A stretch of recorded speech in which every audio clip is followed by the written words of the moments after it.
우리가 성경을 읽을 때 참 많은 사람들을 만납니다. 특별히 많은 믿음의 사람들을 만나는데 그런 이야기를 읽을 때마다 여러 가지 감정이 뒤섞입니다.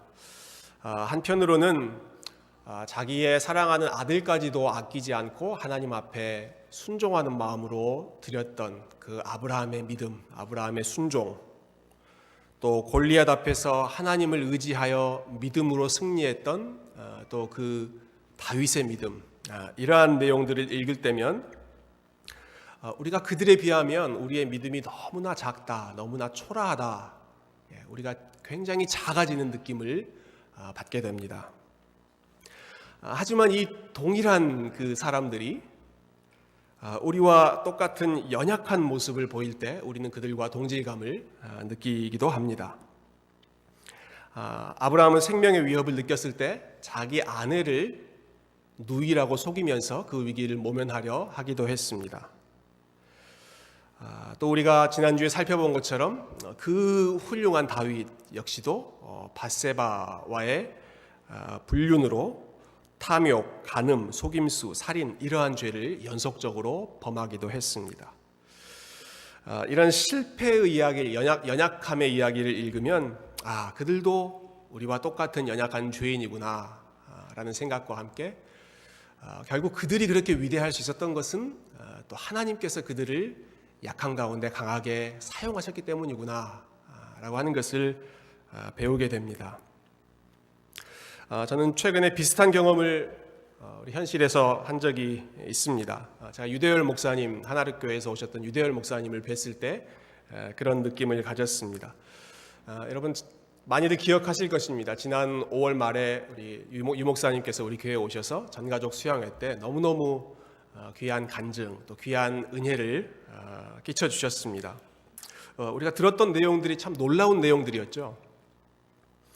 북한에서 최고의 정예 군인, 우리식으로 말하면 US Navy SEAL 최정예 요원으로 훈련 받으셨던 이야기, 또 거기서 탈북하셨던 이야기, 탈북하실 때 산을 넘고 홍콩 앞바다를 8시간씩 헤엄치면서 건너셨던 만화 같은 이야기. 하나님께서 정말로 살아계시는구나, 하나님께서 정말로 우리 목사님의 기도를 들으시구나 라고 하는 것을 우리가 함께 경험했던, 느꼈던 한편, 저는 또 다른 한편으로는 저분은 나랑은 뭔가 다른 분이시구나, 저분은 정말 나랑은 차원이 다른 세계에서 사시는 분이구나 라는 생각을 했습니다. 그래서 뭔가 거리감이 느껴졌었는데요. 그러다가 우리 유 목사님과 제가 거리감이 굉장히 좁혀진 계기가 있었습니다. 지난 6월 초에 우리 밴쿠버 여행을 갈 때 우리 목사님께서 함께 가셨는데 그 여정이 참 힘들었습니다. 밴쿠버에서 캐나다 로키 산맥까지 8시간을 차를 타고 계속 하루 종일 가야 되는 여정이었습니다. 특히 여행하신 분들이 대부분 어르신들이었기 때문에 잘 버티실 수 있을까 저희가 걱정을 많이 했습니다. 그런데 버스 여행을 출발하는 그 시간에 우리 목사님께서, 유대열 목사님께서 저에게 오시더니 나지막히 이렇게 부탁하시는 겁니다. 조 목사님, 버스를 많이 탄다지요? 네, 그렇습니다. 내가 혹시 맨 앞자리에 앉을 수 있겠습니까?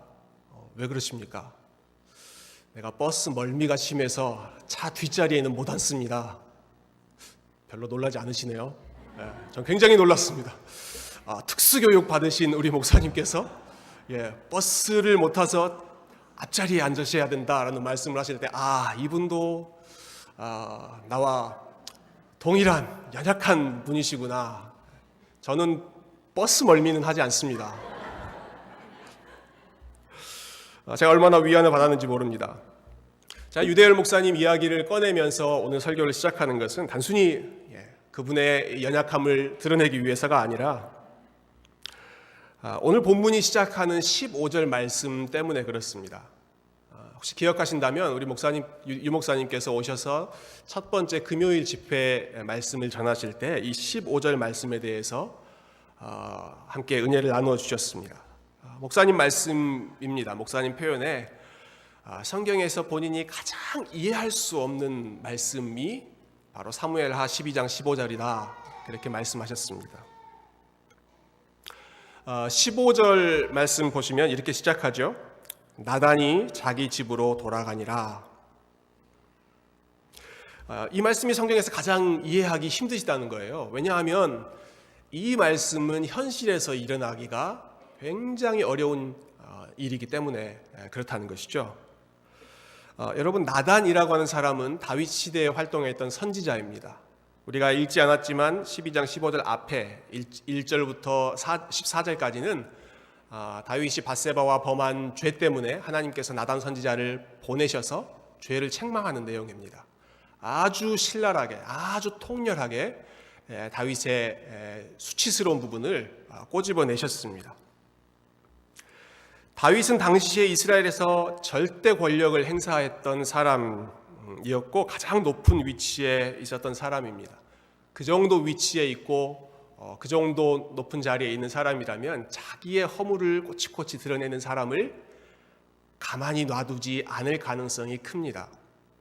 우리가 현실에서 경험하는 일들은 대부분 이렇게 비판했을 때 그 사람을 감옥에 던져버리거나 조용히 매장시켜버리거나 그러한 일들 우리가 많이 듣죠. 그런데 나단이 어떻게 했습니까? 나단이 자기 집으로 돌아가니라 라고 하는 거죠. 나단이 자기 집으로 돌아가니라. 다윗이 자기의 잘못을, 자기의 죄를 지적한 그 나단을 그대로 집으로 돌려보냈다는 것이죠. 자신의 죄를 인정하고 그 나단 선지자의 입을 통해서 자신의 죄를 지적했던 그 하나님의 심판, 하나님의 엄중한 권위를 다윗이 겸허히 받아들였다라고 하는 것을 보여주는 하나의 사인입니다. 여기에 더해서 다윗이 다시 겸손해지고 있다, 다윗이 다시 믿음의 자리로 돌아가고 있다라는 것을 보여주는 또 다른 증거가 있습니다. 이것이 더 분명한 증거인데요. 바로 다윗의 삶에서 기도하는 모습이 회복되고 있다라고 하는 것입니다. 기도가 회복되고 있습니다. 지난주 설교를 통해서 저는 이 사무엘하 10장과 11장에 보면 그 앞에서 늘 기도했던 다윗이 기도하지 않고 여호와를 찾지 않는 모습이 나온다, 그런 말씀을 드렸습니다. 오늘 본문에서는 다시 하나님 앞에 무릎 꿇는 모습이 등장합니다. 그리고 다윗이 하나님 앞에 무릎 꿇게 된 계기는 자녀에게 닥친 심각한 질병 때문이었습니다. 15절부터 17절 보시면 나단이 집으로 돌아간 이후의 사건이 기록되어 있습니다. 15절 제가 다시 한번 읽어보겠습니다. 나단이 자기 집으로 돌아가니라. 우리아의 아내가 다윗에게 낳은 아이를 여호와께서 치심에 심히 앓는지라. 다윗이 그 아이를 위하여 하나님께 간구하되 다윗이 금식하고 안에 들어가서 밤새도록 땅에 엎드렸으니. 다윗과 밧세바 사이에서 아이가 태어났습니다. 그렇지만 그 아이를 하나님께서 치셨다라고 말씀합니다. 아마 다윗으로서는 자기 자신이 질병에 걸린 것보다 훨씬 더 고통스러운 상황이었을 것입니다. 아마 여기 계신 많은 부모님들께서 자녀들이 여러 어려움을 겪을 때마다 차라리 내가 그 어려움을 겪으면 더 좋을 텐데 라고 하는 마음을 많이 느끼셨을 것입니다. 자녀들이 아플 때 차라리 내가 아프고 우리 아이들이 안 아프면 좋겠다, 그런 마음 많이 느끼셨죠. 특히나 다윗은 지금 이 아이가 아픈 게 누구 때문입니까? 자기가 하나님 앞에 범죄했기 때문에 이 아이가 아픈 것 아닙니까? 그러니까 더더욱 고통스러운 마음이 다윗의 마음에 들었을 것입니다. 그래서 다윗이 하나님께 기도하기 시작합니다. 어떻게 기도했습니까? 금식하며 기도하고 땅에 엎드려 기도하고 밤새도록 기도했다. 오늘 본문에 그렇게 묘사되어 있습니다. 얼마나 다윗이 간절히 기도했는지 신하들이 그 모습을 보면서 불안해했습니다. 저러다가 우리 왕이 큰일 나는 거 아니냐 싶어서 일으켜 세우려고 했습니다. 음식을 갖다 드리려고 했습니다. 그런데 그것을 다윗이 다 거부했습니다. 그리고는 계속해서 금식하며 하나님 앞에 매달렸습니다. 이렇게 꼬박 7일, 일주일 꼬박을 다윗이 하나님 앞에 엎드려 기도했습니다. 오늘 본문에 그 내용이 나오지 않지만 유명한 시편 한 편, 시편 51편에 보면 아마 이때 다윗이 하나님 앞에 엎드렸을 때 이런 기도를 드렸겠구나 하는 것을 저희가 알 수 있습니다. 여러분 시편 51편 한번 같이 펴보실까요?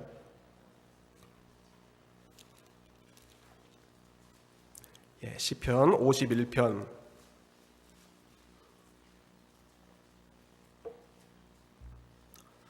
시편 51편 보시면 숫자 옆에 이렇게 표제어가 붙어 있죠. 제목이 붙어 있습니다. 다윗의 시, 인도자를 따라 부르는 노래. 다윗이 밧세바와 동침한 후 선지자 나단이 그에게 왔을 때, 이때 지금 사무엘하 12장의 상황, 이때입니다. 이때 다윗이 어떻게 기도합니까? 1절 2절 보시면 하나님이여 주의 인자를 따라 내게 은혜를 베푸시며 주의 많은 긍휼을 따라 내 죄악을 지워주소서. 나의 죄악을 말갛게 씻으시며 나의 죄를 깨끗이 제하소서. 훨씬 더 간절한 목소리로 하나님 앞에 부르짖었을 것 같습니다. 여러분 9절부터 12절을 한번 같이 우리 읽어볼까요? 9절부터 12절 시작.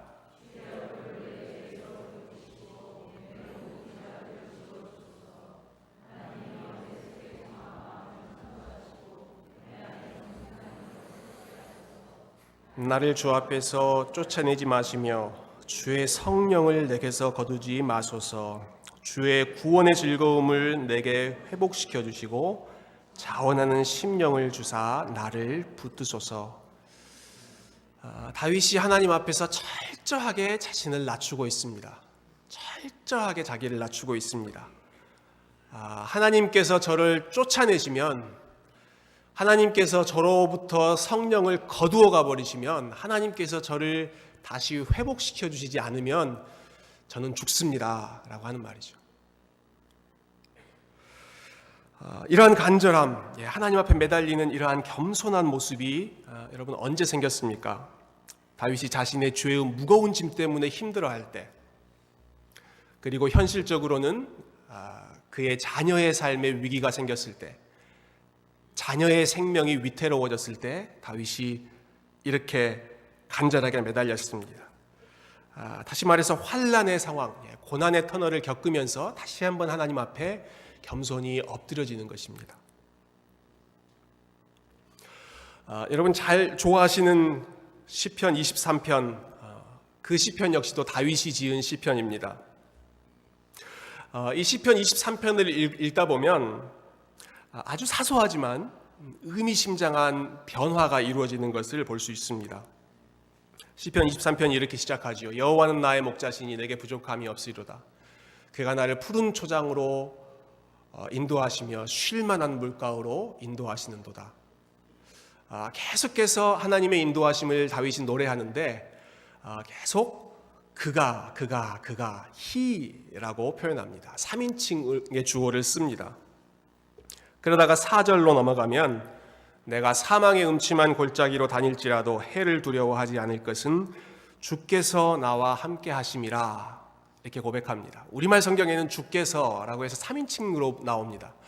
그런데 원어 성경에는 이때 you로 번역합니다. 당신이 나와 함께 하십니다, 이렇게 말하고 있습니다. 모든 영어 성경을 보시면 모든 영어 성경이 다 예외 없이 내가 사망의 음침한 골짜기로 다닐 때에도 두려워하지 않을 수 있는 것은 because you are with me 라고 되어 있습니다. 이 시편을 주석하는 많은 학자들이 이 변화가 굉장히 의미심장한 변화다라고 설명합니다. 다른 구절에서는 다 하나님을 3인칭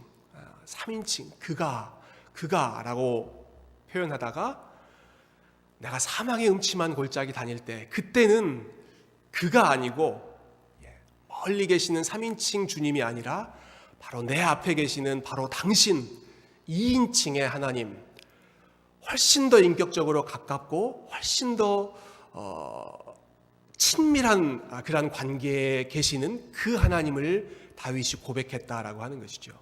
그 골짜기가 너무나 힘들고 너무나 어두운 골짜기이기 때문에 멀리 계신 하나님으로는 충분치 않고 바로 앞에서 내 손을 잡고 인도하시는 그 바로 당신, 그 하나님이 다윗의 하나님이 되었을 때 다윗이 그 사망의 음침한 골짜기를 통과할 수 있었다라고 하는 것이죠. 사울 왕의 핍박을 받아 광야 생활을 할 때, 또 죄를 범하고 하나님의 따뜻한 임재를 느끼지 못하고 어두운 가운데 있을 때, 혹은 오늘 본문처럼 자신의 죄로 인해서 자녀의 심각한 위기가 생겼을 때, 그때는 그가 나를 이끄시고가 아니라 바로 당신이 나와 함께 하십니다. 그 고백을 할 때에 그 위기를 이겨나갈 수 있다라고 하는 것입니다. 사랑하는 성도 여러분, 혹시 사망의 음침한 골짜기, 그런 비슷한 어두운 시기를 지나고 계시다면 다윗의 시편 23편을 한번 기억하시고 묵상하시면 좋겠습니다. 그 시기는 우리가 어두운 골짜기를 지나갈 때에는 우리가 머리로만 알고 있었던 멀리 계신 추상적인 하나님이 아니라 정말로 내 손을 잡고 걸어가시는 그 가까운, 그 친밀한, 그 인격적인 하나님을 만나고 경험할 수 있는 때이고, 그 하나님을 경험하지 않으면 그 사망의 음침한 골짜기를 우리가 건널 수가 없습니다. 그때는 너무나 힘든 시기이기 때문에 우리의 지혜, 우리의 힘으로는 그 시기를 이겨나갈 수가 없는 것이죠.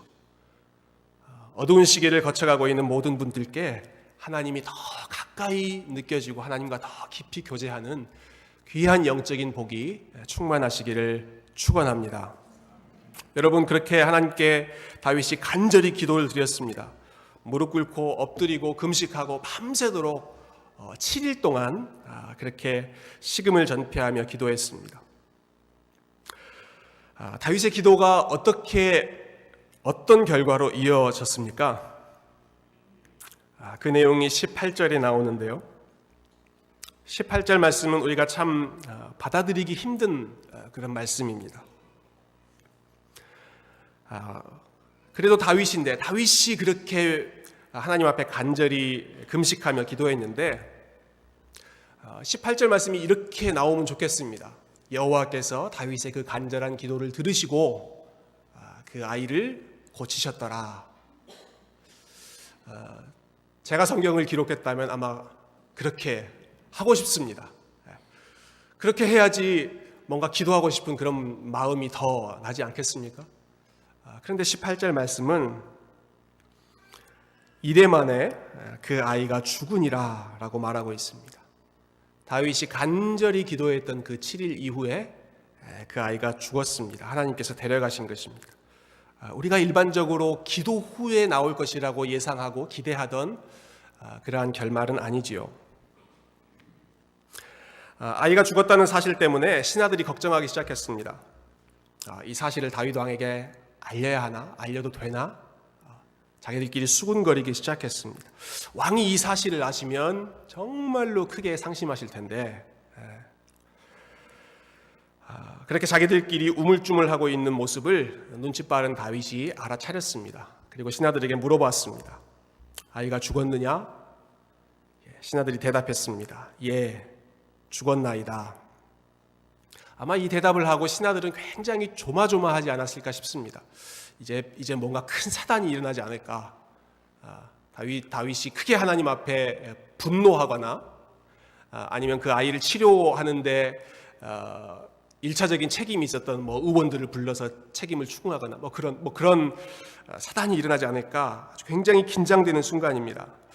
그런데 그 후에 다윗이 보여주는 반응이 정말로 놀랍습니다.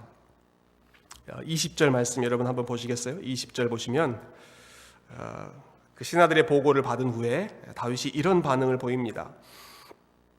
다윗이 땅에서 일어나 몸을 씻고 기름을 바르고 의복을 갈아입고 여호와의 전에 들어가서 경배하고 왕궁으로 돌아와 명령하여 음식을 그 앞에 차리게 하고 먹은지라. 놀라운 모습이죠. 다윗이 엎드렸던 그 땅에서 일어나고 몸을 깨끗이 씻고 옷을 입고 잘 단장하고 나서 어디로 갑니까? 여호와의 전으로 들어갑니다. 하나님의 전으로 들어가서 그곳에서 하나님을 경배하였더라. 오히려 입던 옷을 찢고 죄를 뒤집어 쓰고 슬퍼하고 원망하고 아주 난리법석을 쳐야지 자연스러울 것 같은 그런 상황에서 다윗이 보여준 반응은 굉장히 침착하면서 무엇보다 자신이 원망하는 대신 오히려 하나님을 경배하였더라. And then he worshipped the Lord. 신하들이 도무지 이해가 안 됐습니다. 그래서 물어봤습니다. 왕이시여, 아이가 아플 때는 그렇게 간절히 기도하고 식음을 전폐하고 기도하시더니 아이가 죽었다는 소식을 들었는데 어찌 이런 반응을 보이십니까? 다윗이 22절과 23절에 다음과 같이 대답했습니다. 이르되 아이가 살았을 때 내가 금식하고 운 것은 혹시 여호와께서 나를 불쌍히 여기사 아이를 살려주실는지 누가 알까 생각함이거니와 지금은 죽었으니 내가 어찌 금식하랴. 내가 다시 돌아오게 할 수 있느냐? 나는 그에게로 가려니와 그는 내게로 돌아오지 아니하리라. 아이가 살아있을 때는 하나님께서 다시 살려주시기를 위해서 내가 간절히 기도했지만 이미 하나님께서 그 아이를 데려가신 이상, 하나님께서 그 아이를 데려가신 것이 하나님의 뜻이었다면 내가 어떻게 하나님의 뜻을 뒤집어 엎을 수 있겠느냐? 내가 어떻게 하나님의 주권을 거역할 수 있겠느냐? 나로서는 그 하나님의 뜻에 순종하고 그 하나님의 뜻을 받아들이는 것, 그것이 나의 합당한 반응이지 않겠느냐라고 말하는 것이죠. 이러한 다윗의 모습은 우리가 흔히 가지는 기도에 대한 생각을 좀 뒤집습니다. 근데 저는 이것이 우리에게 아주 좋은 기도의 모델이 된다고 생각합니다.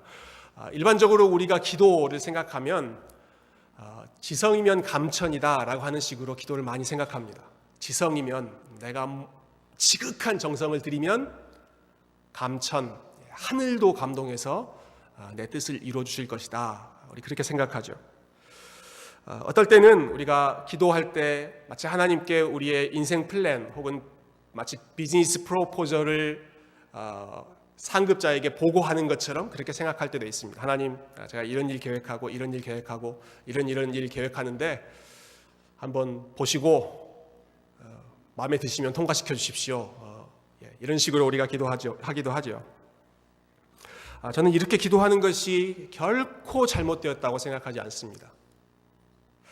기도는 우리가 하나님의 도움을 구하고 하나님의 지혜를 구하는 믿음의 표현이기 때문에 반드시 우리가 가지고 있는 우리가 처한 현실, 우리의 필요, 절박한 필요로부터 시작될 수밖에 없습니다. 고상한 기도로 시작하지 않습니다. 절박한 기도로 시작합니다. 여러분, 다윗이 왜 기도했습니까? 자녀의 생명이 위태로워졌기 때문에 기도하지 않았습니까? 내가 이렇게 간절히 기도하면 하나님께서 나를 좀 불쌍히 여기셔서 살려주시지 않을까, 그 기대감으로 다윗도 기도 시작하지 않았습니까? 기도를 출발하는 그 출발점은 우리의 필요, 우리의 현실적인 어려움, 절박한 긴급한 상황입니다. 그렇지만 기도의 종착지는, 기도의 출발지는 우리의 필요이지만 기도가 열매를 맺는 지점, 기도의 종착지는 내가 처음 기도를 시작할 때 가졌던 그 마음, 그 뜻을 끝까지 관철시키는 것이 아니라 나의 뜻, 나의 기대를 낮추고 오히려 하나님을 인정하고 하나님의 뜻을 받아들이는 것, 그것이 참된 기도의 종착지입니다. 다윗이 아마 그런 마음으로 시작했겠죠. 절박한 문제 때문에 엎드리고 아마 처음에는 이 자녀의 문제가 가장 큰 문제로, 긴급한 문제로 하나님 앞에 매달렸을 것입니다. 그러다가 시간이 지날수록 일주일이라고 하는 이 시간 동안에 하나님 앞에 기도하며 매달리다 보니까 점점 그 처음 시작했던 기도의 문제, 현실적인 기도의 문제에서 초점이 하나님께로 옮겨지는 것입니다. 모든 일들이 다 일어난 후에 다윗이 보였던 그 반응을 통해서 우리가 유추해 볼 수 있는 사실이죠. 자신의 문제로부터 시작했지만 결국은 하나님의 뜻과 하나님의 주권을 인정하는 것으로, 하나님을 경배하는 것으로, 가장 원치 않는 상황이 닥쳤음에도 불구하고 하나님을 예배하는 것으로 다윗의 기도가 끝났습니다. 이러한 기도의 패턴을 가장 잘 보여주신 분이 우리 주님이시죠. 주님께서 겟세마네 동산에서 시작하실 때, 기도를 시작하실 때 본인이 느끼셨던 가장 현실적인 고민으로 시작하셨습니다. 하나님, 가능하면 이 고난의 잔이 내게서 벗어나게 해주십시오. 너무 이 잔을 감당하기가 힘듭니다. 지나가게 해주십시오. 그 현실적인 필요로 주님께서 기도를 시작하셨고, 얼마나 열심히 기도하셨습니까? 땀방울이 핏방울이 되도록 그렇게 간절히 기도하셨습니다. 그러나 우리 주님께서 기도를 마치실 때는 어떠셨습니까?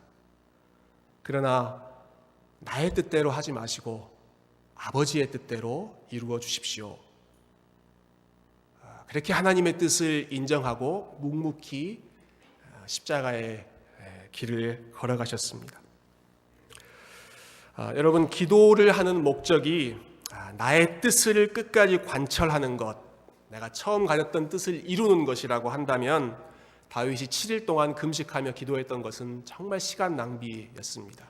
본인이 처음에 기대했던 것처럼 이루어지지 않았기 때문이죠. 그렇지만 반대로 기도의 목적이 우리의 뜻을 이루는 것이 아니라 하나님의 뜻을 알아가고 하나님의 마음을 알아가고 또 하나님의 길을, 하나님의 주권을 인정하는 것, 그것이 참된 기도의 목적이라면 다윗은 가장 원치 않는 삶의 순간에도 하나님을 경배할 수 있는 최고의 믿음을 기도의 응답으로 선물로 받았습니다. 저와 여러분이 하나님 앞에 기도하는 일에 열심내고 부지런한 사람들이 되었으면 좋겠습니다. 작은 일, 작은 필요를 가지고 우리가 하나님 앞에 매달리고 끈질기게 기도하되, 작은 어려움도 하나님 앞에 가지고 나아가되, 기도하면서 하나님께서 주시는 대로, 우리를 빚어가시는 대로, 우리를 인도하시는 대로 그 인도하심에 겸손히 우리를 맡길 수 있는 그런 기도의 사람들 되시기를 주님의 이름으로 축원합니다. 우리 마지막 한 가지만 더 살펴보고 마치면 좋겠는데요. 다윗과 밧세바 사건이 여기서 끝나지 않습니다. 여기서 끝났다면 참 허무할 것 같아요. 둘 사이의 죄로 인해 태어난 아이가 죽었지만 거기서 끝나지 않고 다윗과 밧세바 사이에 새로운 아이가 태어나는 것으로 오늘 본문이 마무리 지어집니다. 결국은 하나님께서 그 기도를 들으신 것이죠. 다윗이 생각했던, 처음 가졌던 그러한 방식은 아니었지만 하나님께서는 새로운 아들을 주심으로 또 다윗의 마음을 위로하시지 않습니까? 여러분, 24절과 25절 말씀 우리 마지막으로 한번 같이 읽어보실까요? 24절, 25절 시작.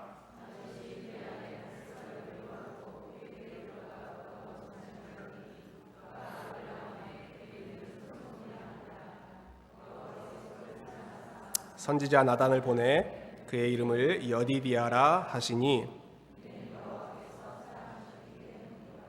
아멘. 다윗과 밧세바 사이에서 새로운 아이가 태어났습니다. 그 아이의 이름이 솔로몬입니다.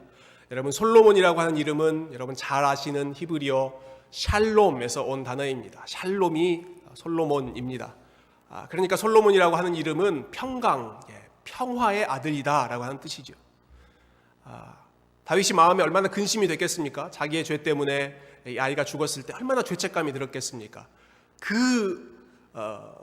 요동하는 그런 마음 가운데 하나님께서 새로운 아들을 주시고 그 아들의 이름을 솔로몬, 샬롬, 평강의 아들이다 위로하시는 것이죠.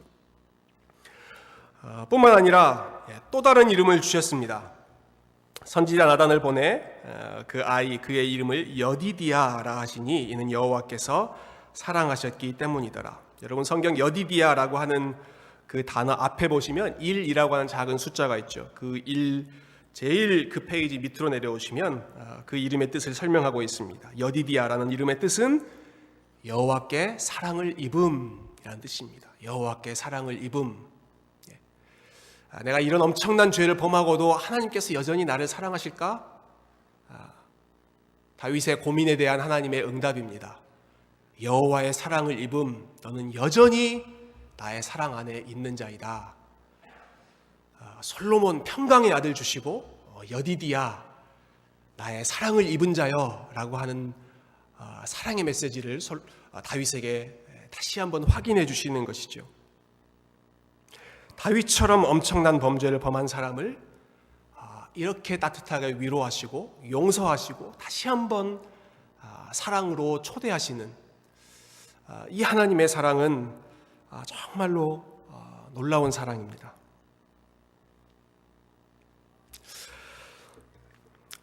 제가 지금 아이들을 3명 키우고 있는데요. 아이들을 키우면서 제가 가졌던 소박한 꿈이 하나 있습니다. 여러분 아시다시피 제가 피아노를 좀 치지 않습니까? 별로 모르시는 것 같네요. 제가 좀 그래도 좀 칩니다. 그래서 제가 우리 아이들 피아노는 내가 꼭 가르치면 좋겠다라는 꿈을 가졌습니다. 그래서 나중에 저희 아이들이 커서 친구들이랑 얘기할 때 나는 우리 아빠가 피아노 가르쳐줬다 이렇게 하면 친구들이 우와 니네 아빠 진짜 멋있다 뭐 이런 상상의 나래를 펴면서 꿈을 꿨습니다. 지금 제 큰아이가 피아노를 배우고 있습니다. 누구한테 배우고 있을까요? 시작은 해봤습니다. 저도 제 아이를 한번 가르쳐 보려고 시작을 했지만 현실은 꿈과 다르구나라는 것을 철저하게 경험했습니다. 물론 아이에게 피아노를 가르칠 그런 시간적인 여유도 없었지만 무엇보다도 속이 터져서 가르칠 수가 없었습니다. 그래서 처음에 한두 번 시도하다가 지금은 다른 분께 레슨을 부탁했습니다. 그래도 레슨은 다른 분한테 받더라도 내가 피아노 연습하는 건 좀 체크해 줘야겠다 싶어서 가끔 제 아이가 피아노 치는 것을 봐줍니다. 그때마다 제 인내심의 한계를 보게 됩니다. 처음에는 부드럽게 시작합니다. 은유라 아빠랑 같이 피아노 칠까? 이렇게 같이 쳐보자. 그러다가 연습하다가 틀리는 부분이 나오면요. 물론 처음에는 또 부드럽게 지적해 주죠. 아니 그렇게 말고 여기는 이렇게 하지. 왼손 4번째 손가락으로 쳐야지. 근데 똑같은 부분에 계속 틀리면요. 그렇게 말고 이렇게 하라고 목소리가 점점 올라갑니다. 제가 제 아이와 제일 많이 싸우는 거는 연습하는 횟수 때문에 많이 싸웁니다. 우리 5번 치자라고 하면 한두 번 치다가 제 아이가 몸을 비비 꼽니다. 이상하게 왜 피아노 칠 때만 되면 그렇게 화장실을 가고 싶어 하는지 모르겠어요. 아빠 화장실 한번 갔다 올게 해가지고 갔다 오면 지금까지 몇 번 쳤는지를 가지고 저희가 싸웁니다. 저는 2번 쳤고 앞으로 3번 더 쳐야 된다. 제 아내는 지금까지 내가 3번 쳤고 앞으로 2번만 더 치면 된다. 그래서 합의 끝에 그러면 2번 더 치고 마지막은 도돌이표 빼고 그냥 반틈만 치고 끝내자. 그렇게 해서 겨우겨우 연습을 끝낼 때가 있습니다. 언제나 좋은 마음으로 시작하지만 끝날 때에는 제 인내심의 밑바닥을 보고 끝납니다. 그러면서 속으로 분을 사귀지 못해서 씩씩거릴 때가 많습니다. 그러던 어느 순간에 문득 이런 생각이 갑자기 제 생각을 스쳐갔습니다.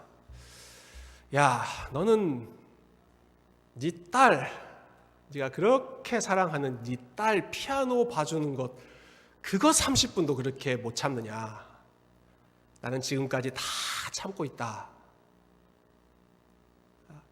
마치 하나님께서 저에게 말씀하시는 것 같은 그런 생각이었습니다. 너는 그것 30분 그걸 못 참냐? 나는 지금까지 다 참고 있다. 나는 다윗 밧세바 범할 때도 참고 우리야 죽일 때도 참고 이스라엘 백성들이 계속 뻔질나게 나를 멀리하고 우상 숭배하는 그 과정들도 나는 다 참고 내 아들을 너희에게 주기까지 나는 다 참고 있다.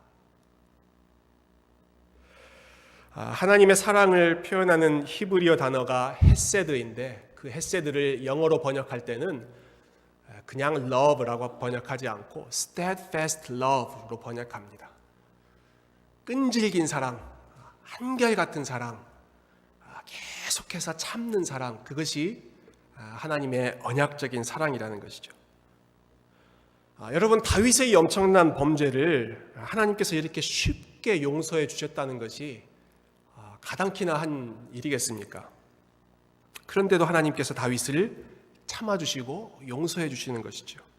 거기다가 한 걸음 더 나아가서 다윗 너와 나의 평화로운 관계 이제 회복되었다라고 하는 것을 보여주시기 위해 샬롬의 아들 솔로몬 선물로 주시고, 다윗 너의 삶을 내가 여전히 사랑한다라고 하는 것을 보여주시기 위해 네 아들의 이름 여디디야다, 여호와의 사랑을 입은 자다라고 말씀해 주시는 것이죠.